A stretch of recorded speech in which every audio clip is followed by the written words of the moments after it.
Maths मधली जी thought process आहे ना, unfortunately nobody is focusing on to that.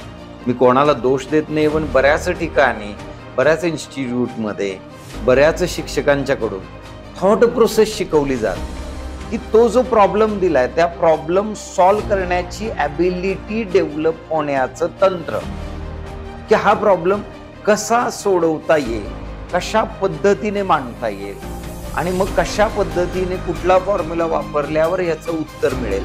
आणि फक्त उत्तर काढणं म्हणजेच मॅथ्स मधला एंड रिझल्ट आहे का, एंड गोल आहे का? नाही. तिची प्रोसेस आहे ना, step by step evaluation, that matters a lot.